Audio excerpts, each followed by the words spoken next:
Hola a todos, hoy vamos a comenzar la lección 5 de la asignatura Matemática Discreta del grado en Matemática de la UNED.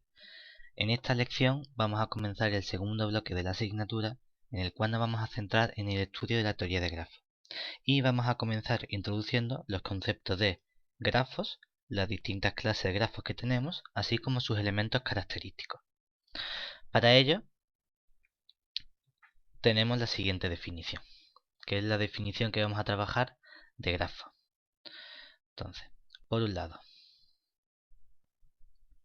vamos a partir de un conjunto, es decir, sea V distinto del vacío, un conjunto,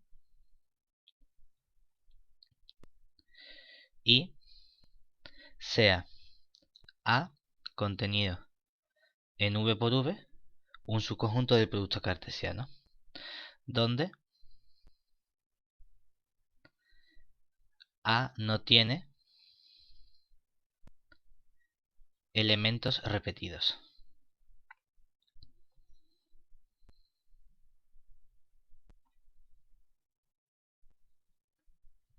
Entonces, un grafo G es un par VA donde el conjunto V va a recibir el nombre de conjunto de vértices y el conjunto A el conjunto de aristas. ¿De acuerdo? Es decir, es un par donde llamamos por un lado, como hemos dicho, V, o a veces también para indicar el grafo al que hace referencia solemos escribir V de G al conjunto de nodos o vértices del grafo G. Por otro lado, un elemento V minúscula perteneciente a V se llama nodo o vértice de G. Llamamos A o también A de G, si queremos indicar el grafo al que hace referencia, al conjunto de aristas. Y escribimos, tenemos distintas notaciones en este aspecto. Hay veces que si decimos que U y V son vértices, entonces al ponerlos entre paréntesis indicamos una arista. O también podemos escribirlo simplemente con las letras seguidas una detrás de otra. Estas son distintas notaciones que tenemos para denotar a una arista de G. Y entonces, ¿qué ocurre? Aunque estamos habituados a trabajar con los grafos de forma conjuntista, lo más normal es que lo vayamos a representar de forma gráfica. Entonces, un grafo G igual a VA puede representarse o expresarse de forma analítica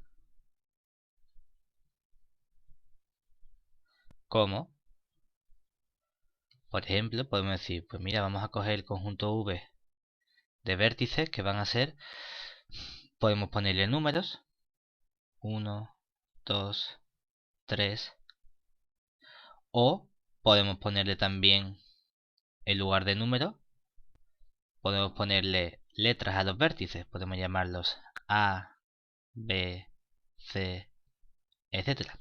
Claro, entonces el conjunto de aristas que nosotros nos queramos inventar puede ser, por ejemplo, y en este aspecto entra la distinción de cómo nos interesa más escribir la arista. Porque claro, si la escribimos como números, a lo mejor nos interesa más indicar 1, 2, 2, 3. Porque si escribimos los números simplemente como 1, 2 pegados, puede confundirnos con el número 12 y podemos tener dudas. Y aquí, por ejemplo, podemos escribir las aristas que sean AB, BC. o incluso AC, podemos ponerlas todas. Claro, pero de forma gráfica, esto sería un grafo G, vamos a llamarlo G sub 1, y esto sería un grafo G sub 2.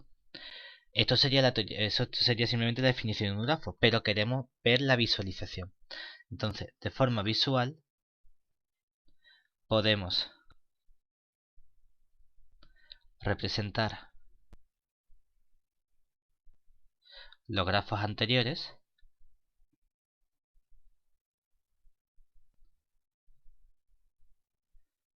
del siguiente modo.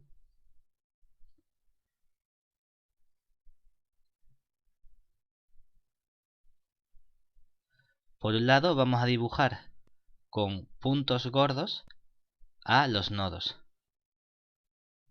Los podemos dibujar donde queramos, no hay ninguna restricción a la hora de ponerlos en un sitio u otro. Podemos decir, por ejemplo, que este sea el 1 y que este sea el 2 y que este sea el 3. Y lo que hacemos entonces es que el hecho de que 1, 2 sea una arista significa que voy a unir 1, 2 con un segmento.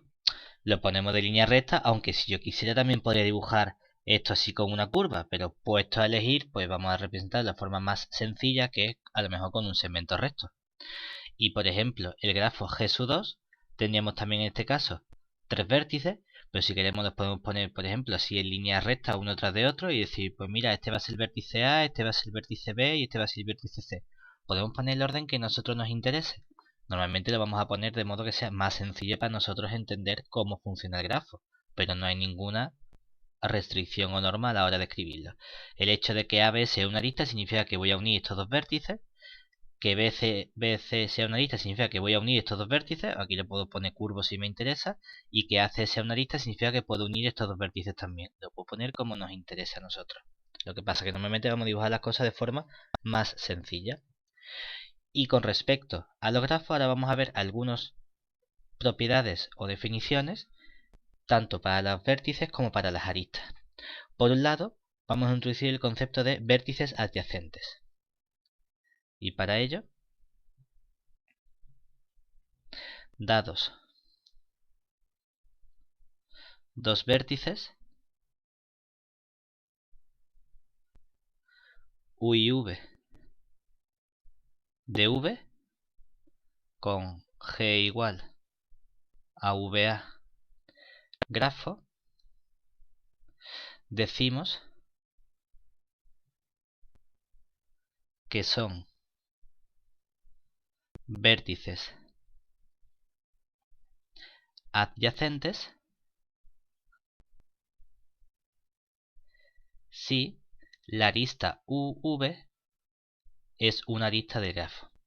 Por ejemplo, en el ejemplo anterior tendríamos para el grafo G1 y G2 que los vértices 1 y 2 son adyacentes porque la arista 1, 2 los conecta. Sin embargo, los vértices 1 y 3 no son adyacentes porque no tenemos una arista que los conecte. Es cierto que podemos ir de 1 a 2 y de 2 a 3, pero no podemos ir directamente de 1 a 3. Por lo tanto, eso no van a ser vértices adyacentes. Y por otro lado, vamos a ver qué pasa cuando una arista es incidente a un vértice. Entonces, dados V, vértice, y A, arista, con G igual a VA, decimos que la arista A es incidente al vértice V si existe otro vértice U de mi grafo tal que la arista A es precisamente la arista UV. Es decir, desde el punto de vista de la arista, si tengo que esta es la arista 1, 2, puedo decir que la arista 1, 2 es incidente al vértice 2 porque une el vértice 2. Por lo tanto, tenemos aquí el concepto de aristas incidentes. Por otro lado, vamos a ver, esto es una definición que no aparece en el libro de asignatura, pero que yo considero que es importante conocer también. porque estamos viendo que un grafo está formado por un par de vértices y aristas. Y entonces el conjunto de vértices va a recibir un nombre y el conjunto de aristas va a recibir también otro nombre en función de cuántos elementos tengamos. Entonces tenemos la siguiente definición. Dado G igual a VA grafo, llamamos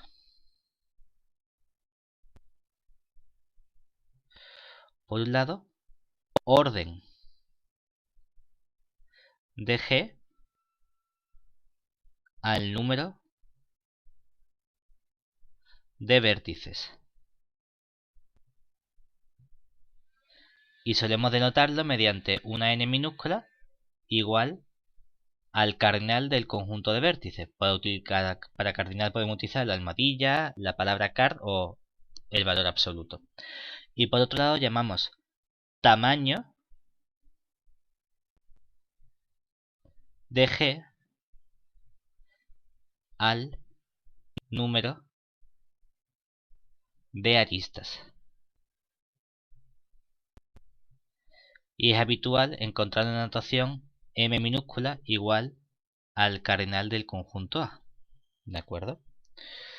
Dentro de la teoría de grafos, lo que nosotros hemos introducido es un concepto de grafo, pero estos conceptos de grafos pueden generalizarse. Entonces, el concepto de grafo, que lo que nosotros hemos introducido como tal, lo que se conoce como el grafo simple, puede generalizarse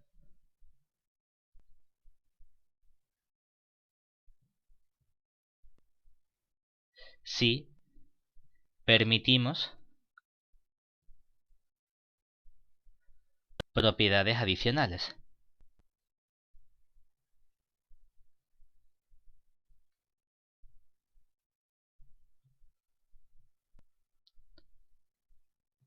Por ejemplo, podemos tener el concepto de multigrafo. Y en un multigrafo, ¿qué estamos imponiendo?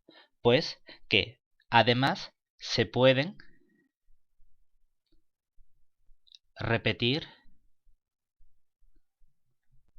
las aristas.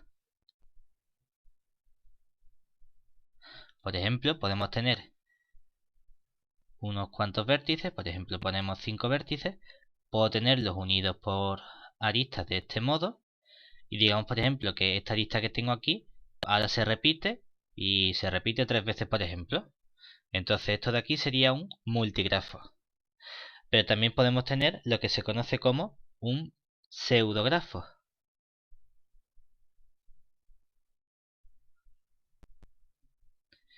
¿Y cuál es la diferencia con un pseudografo? Que se permiten lazos. Es decir, una arista que comienza y termina en el mismo vértice.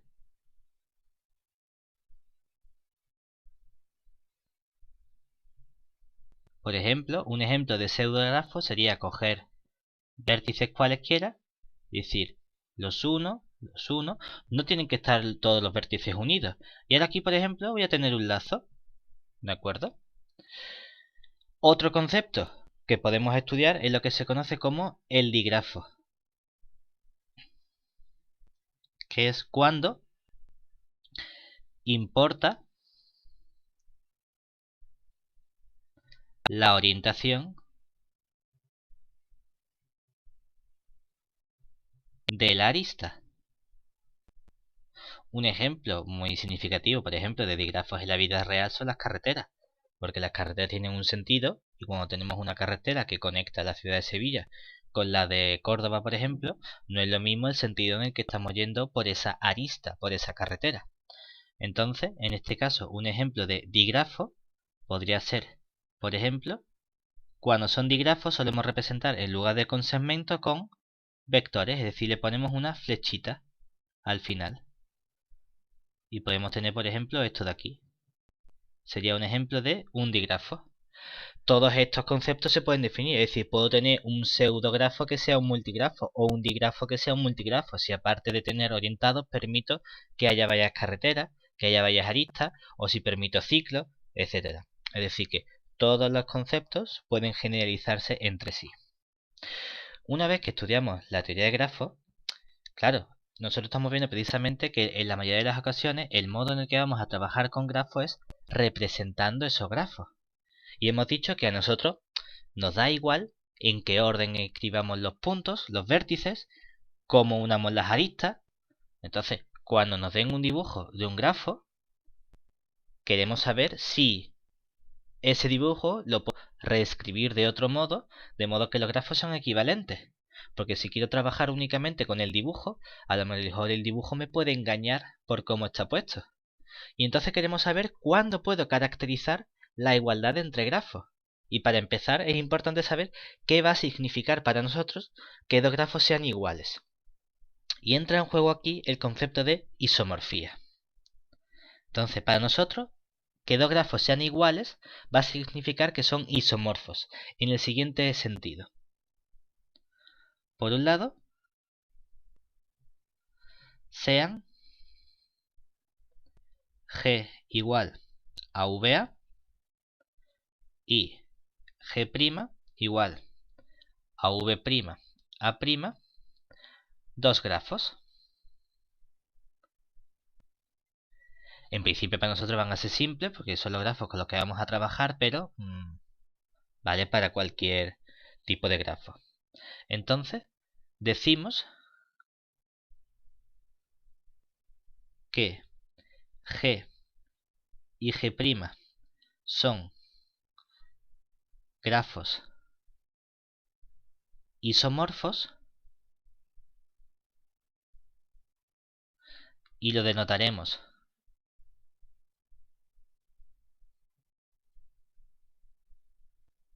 mediante G, y en lugar de poner un igual vamos a poner un aproximado igual a G'. Esto es lo que va a significar que son prácticamente iguales, en el sentido de que son isomorfos. Y para ello lo que tiene que ocurrir es que exista una aplicación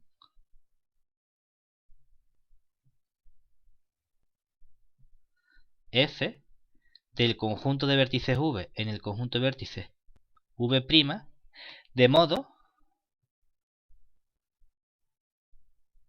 F es biyectiva y continua.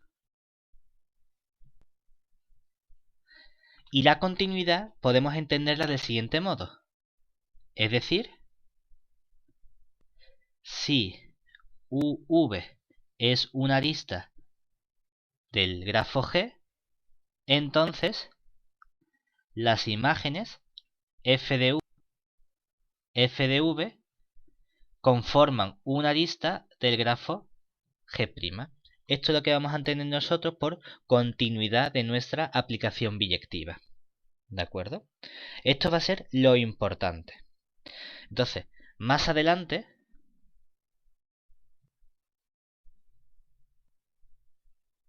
vamos a tratar de caracterizar cuando dos grafos son isomorfos.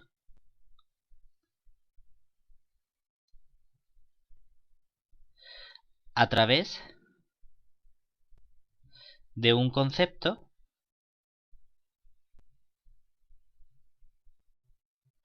que llamaremos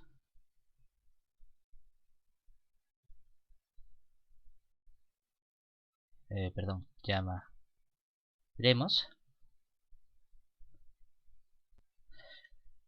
invariante por isomorfía.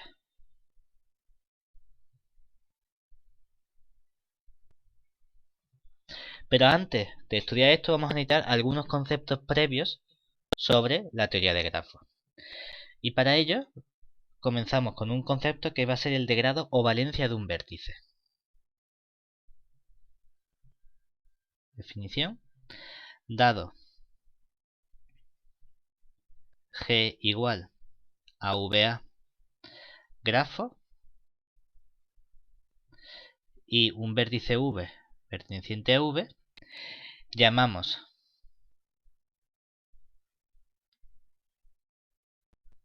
grado o valencia del vértice V al número de aristas incidentes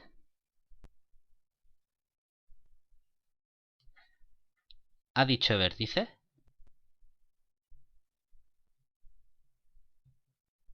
Es decir, lo vamos a denotar. Aquí voy a utilizar una notación que es un poco más estándar que la que pone el libro. El libro utiliza GR de grado. Normalmente se utiliza la delta minúscula. Delta de V se define como el cardinal, porque queremos averiguar el número de vértices U pertenecientes a V, tales que la arista UV es una arista de grafo. Que esto es lo que estamos diciendo precisamente con el número de aristas incidentes. Una arista era incidente al vértice V si existía un vértice, de modo que UV era la arista correspondiente. ¿De acuerdo? Relativo a esta definición, tenemos lo que se conoce como la secuencia de grados. Entonces, dado G igual a VA, llamamos secuencia de grados del grafo G al conjunto dado por las deltas de V para todo vértice V perteneciente a V. Por ejemplo,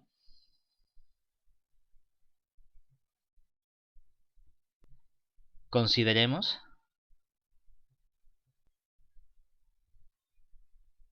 el siguiente grafo.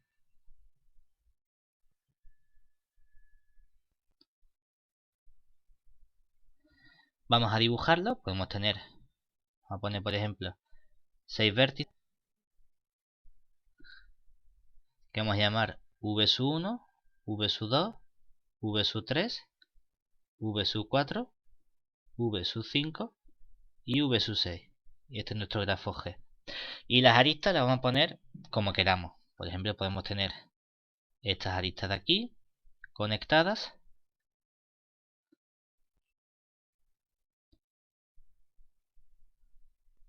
Así está bien. Entonces, por ejemplo, si nos fijamos, podemos calcular la valencia de cada vértice.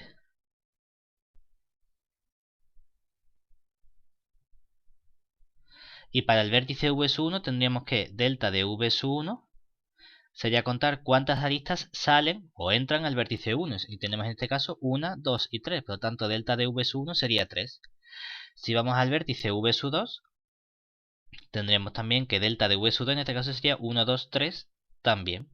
Cuando vamos a delta de V3, nos vamos al vértice 3 y vemos que en este caso solo salen 2 aristas. Por lo tanto, sería 2.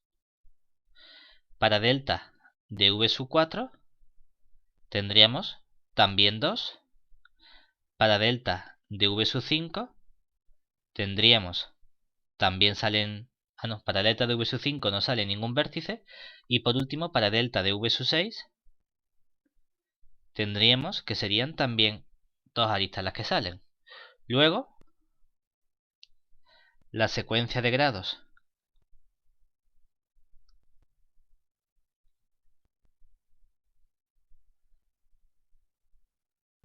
del grafo G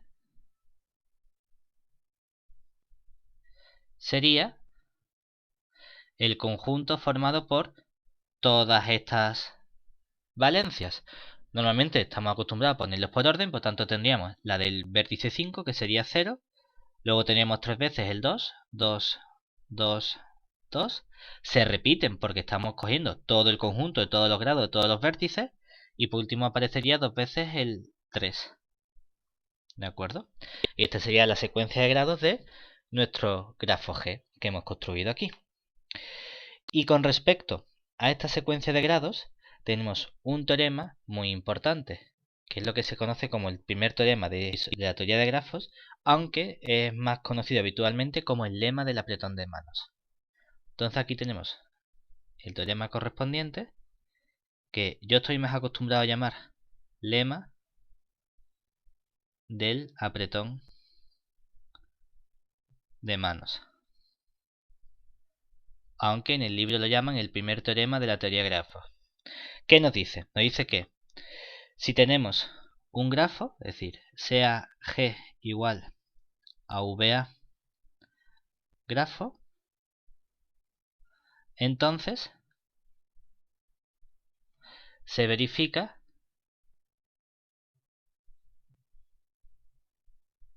la siguiente igualdad.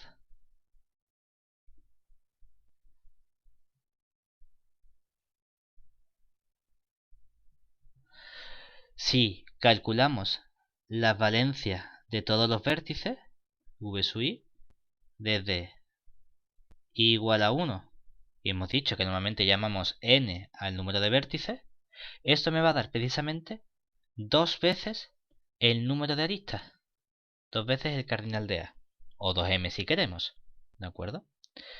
Esto es lo que se conoce con el lema del apretón de manos. ¿Y por qué se conoce con el lema del apretón de manos? Porque si tenemos un grafo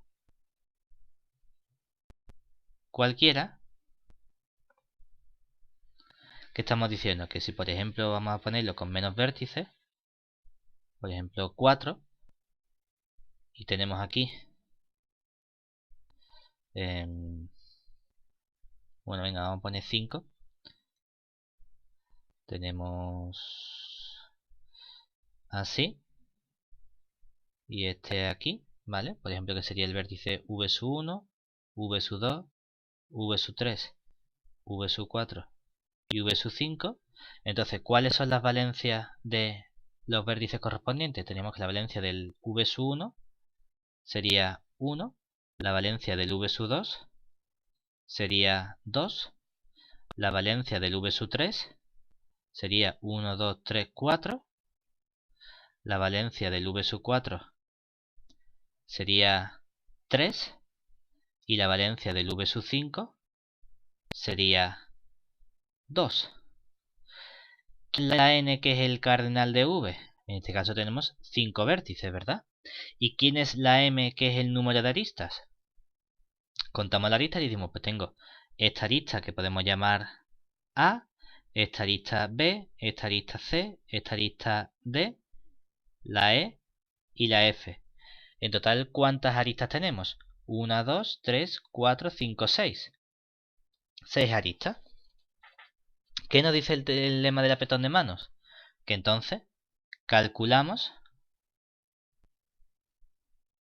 la suma desde i igual a 1 hasta 5 de las valencias de cada vértice. Claro, esto me va a quedar 1 más 2 más 4 más 3 más 2, que suma precisamente 1 y 2 son 3, y 4 7, y 3 10, y 2 12, que es precisamente el doble de 6, que es el doble del número de aristas. ¿Por qué? Porque la arista B, por ejemplo, la estamos contando una vez como arista del vértice V sub 5 y la estamos contando otra vez como arista del vértice V sub 3. Y eso ocurre con cada arista, es decir, cada vez que contamos una arista, la estamos contando en la secuencia de grados una vez para cada vértice que los conecta. Por ejemplo, por lo tanto, si sumo todas las valencias, cada arista la estoy contando 2 veces, una vez por cada vértice que une. De ahí que tengamos este resultado que se conoce como el lema del apretón de manos. Y una vez que tenemos esto, hemos comentado que queríamos estudiar cuándo podemos ver si dos grafos son isomorfos. Y para ello introducimos lo que se conocía como los invariantes por isomorfía. ¿Qué significa eso? Que diremos que una propiedad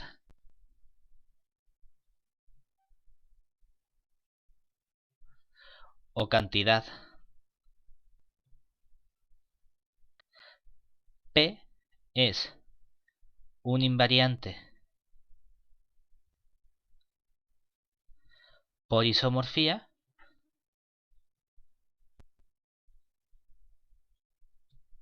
si se mantiene igual en grafos isomorfos. ¿En qué sentido? En el sentido de la siguiente proposición, que esto nos da un ejemplo de un invariante por isomorfía. Por ejemplo, tenemos el siguiente resultado que nos dice que sean G igual a VA y G' igual a V' A', dos grafos isomorfos a través de la aplicación f que va de v en v' biyectiva. Pues entonces se verifica que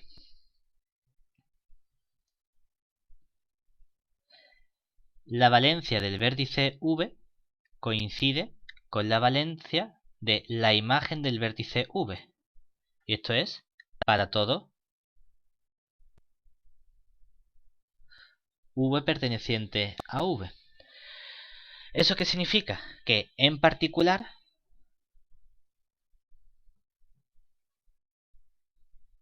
si dos grafos G y G' son isomorfos, entonces deben tener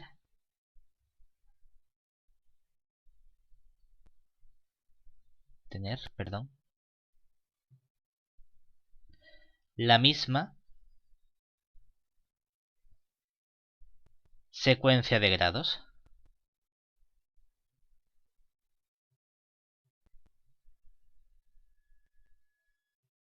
¿Vale? ¿Para qué nos sirve esto? Esto no significa que si tiene la misma secuencia de grados, entonces los grafos son isomorfos, porque únicamente va en un sentido. Lo que me sirve precisamente es a mí para buscar condiciones para ver cuándo dos grafos no son isomorfos. Porque si yo calculo la secuencia de grados de dos grafos y son distintas, entonces los grafos no se pueden ser isomorfos. Porque si fuesen isomorfos, por esta proposición, tendría que tener la misma secuencia de grados, y no la tienen. Es decir, los invariantes por isomorfía lo que nos van a dar a nosotros son herramientas importantes para buscar en grafos que creemos que no son isomorfos y queremos ver que tienen esas propiedades de forma distinta. Otros invariantes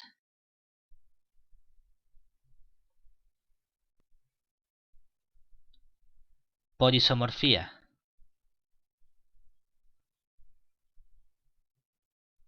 conocidos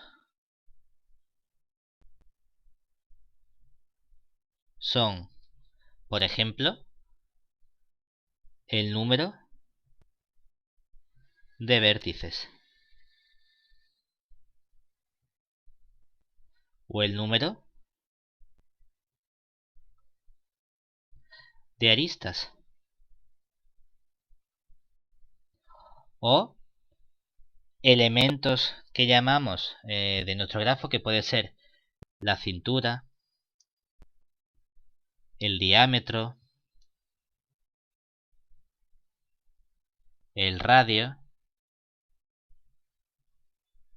del grafo G, son conceptos que no vamos a estudiar nosotros. También tenemos el número de ciclos de longitud fijada R. Todavía no hemos introducido este concepto, lo veremos en la siguiente lección, pero son otros invariantes. La coloración, ya sea por vértices o por aristas, es decir, hay una gran plétora de conceptos de un grafo que son invariantes por isomorfía, que entonces nos permiten, si creemos que no son isomorfos, calcular toda esta serie de elementos hasta ver que alguno falla. Sin embargo, si vemos que todos van coincidiendo, a lo mejor es porque los grafos son isomorfos, y entonces debemos construir de forma explícita cuál es el isomorfismo o la aplicación f biyectiva que va de v en v' y demás continua en las aristas. ¿Vale? Un concepto importante a la hora de trabajar con grafos, que sigue la misma línea de cuando introducimos nuevos conceptos. Por ejemplo, cuando hablamos de conjuntos tenemos el concepto de subconjunto, y cuando trabajamos con grupos, anillos, cuerpos, tenemos el correspondiente concepto de subgrupos, subanillos, subcuerpos.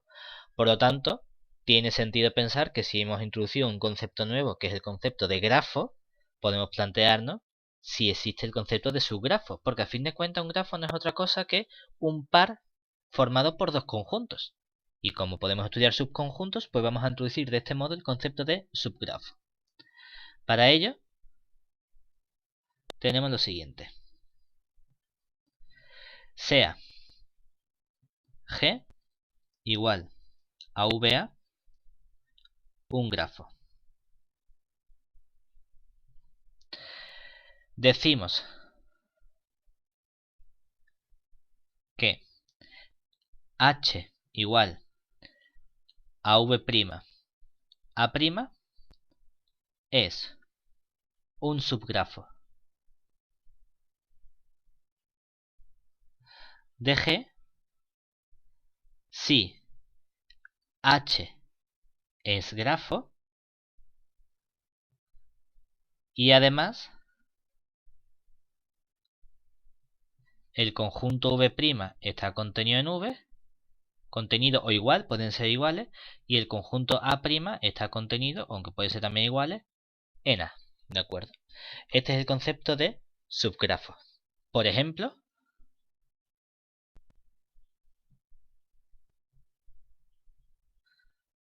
consideremos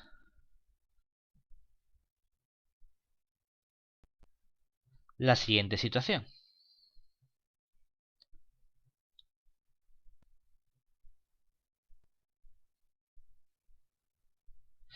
Vamos a coger, por ejemplo,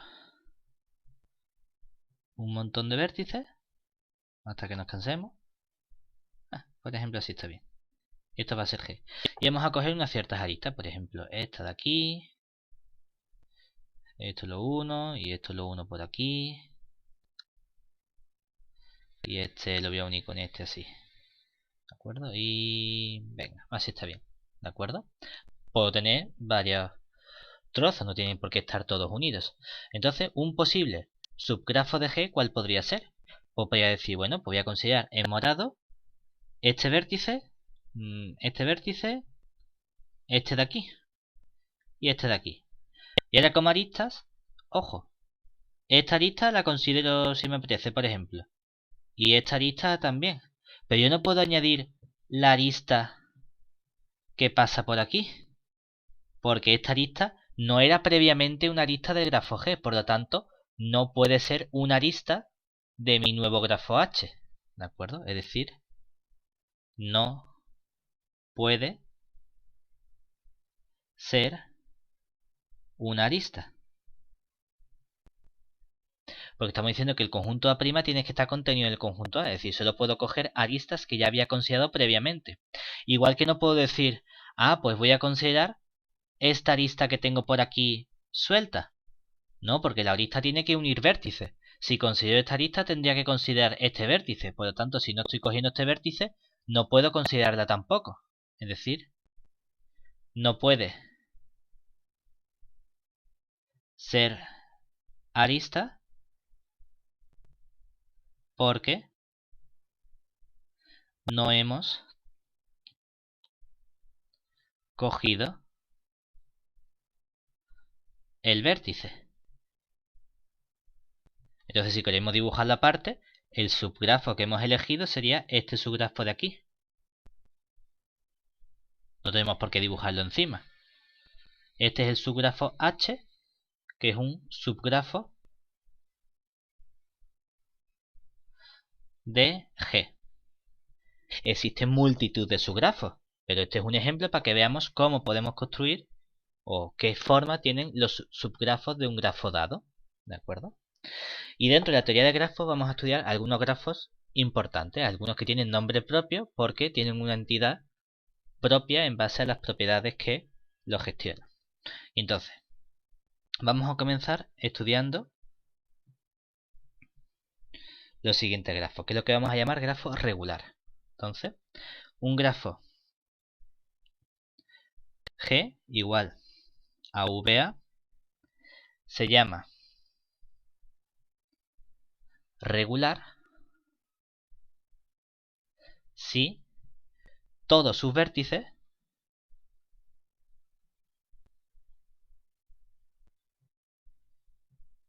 tienen la misma valencia.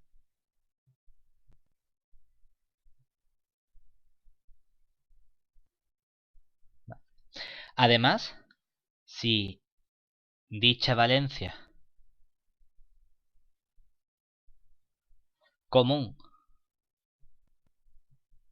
es K, perteneciente a los naturales unión el 0, y recordemos porque los naturales no tienen el 0, por eso lo añadimos, diremos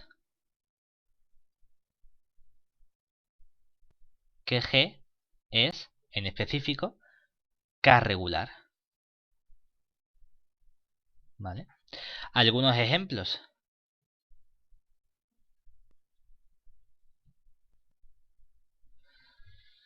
De grafos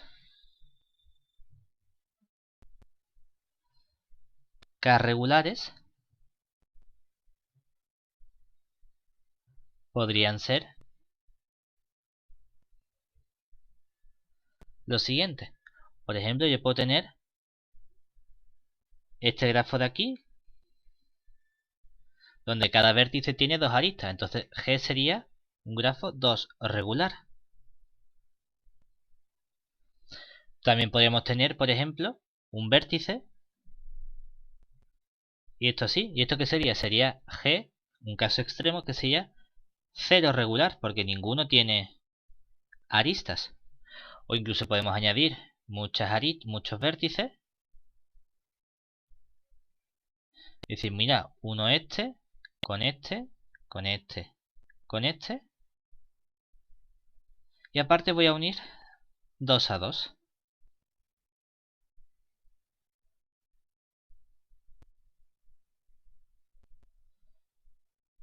¿Y esto qué sería? Me fijo que en cada vértice hay 4 aristas, es decir, G sería un grafo 4 regular.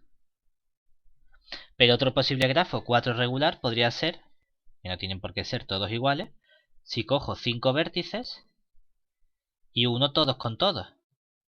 Pues cada vértice va a estar unido con los otros 4 vértices.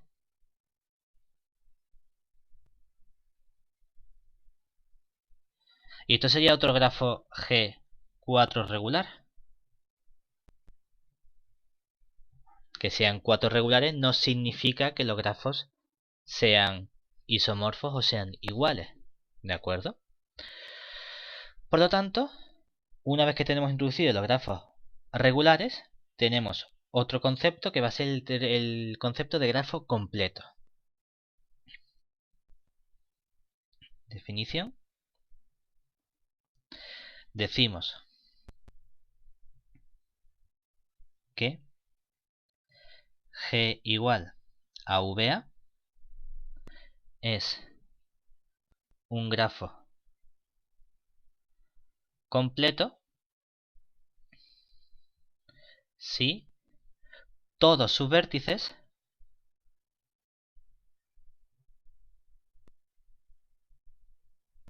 están unidos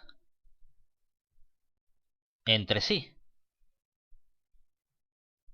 Entonces, si n denota al número de vértices, solemos expresar, vamos a ponerlo mejor, solemos expresar los grafos completos como k subíndice n, que me dice el número de vértices que tengo. ¿De acuerdo? Entonces, algunos ejemplos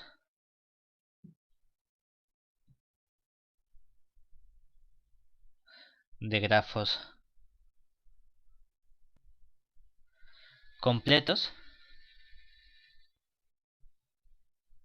serían, si empezamos por el primero, el que solo tiene un vértice, obviamente no puede tener arista, sería este el K1.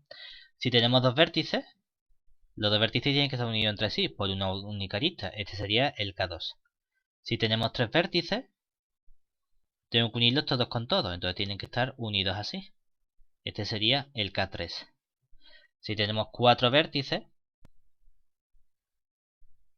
tendríamos entonces que todos tienen que estar unidos con todos, por lo tanto este sería el K4.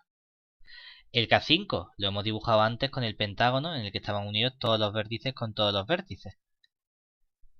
Tendría aquí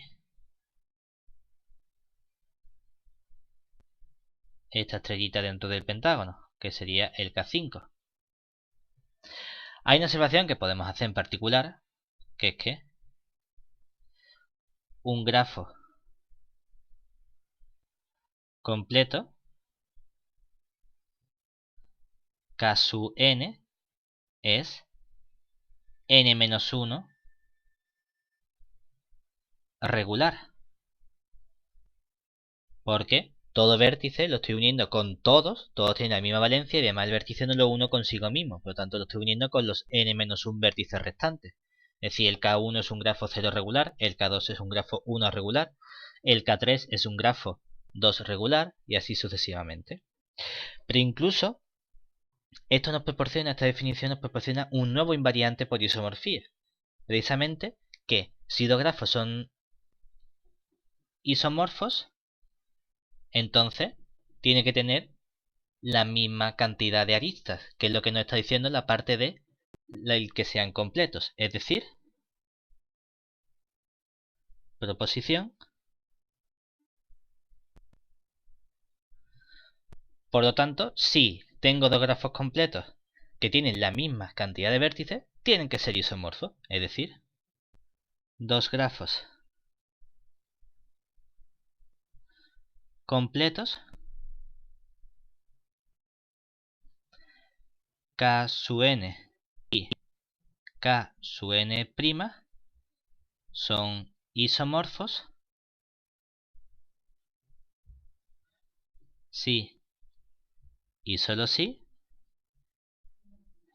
tienen la misma cantidad de vértices. ¿De acuerdo? Es decir, si n es igual a n'.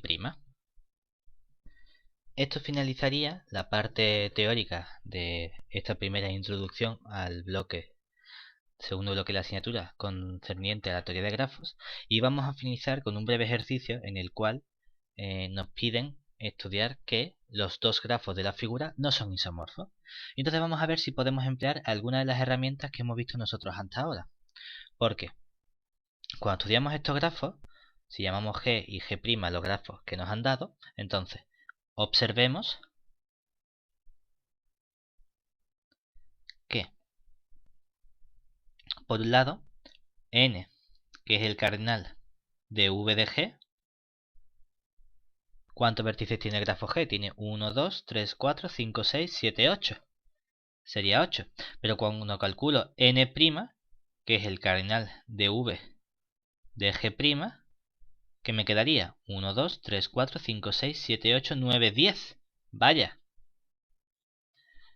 Con esto ya podríamos afirmar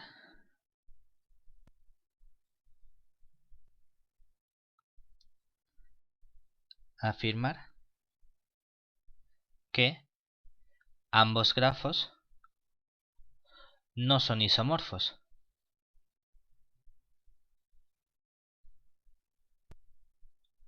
Ya que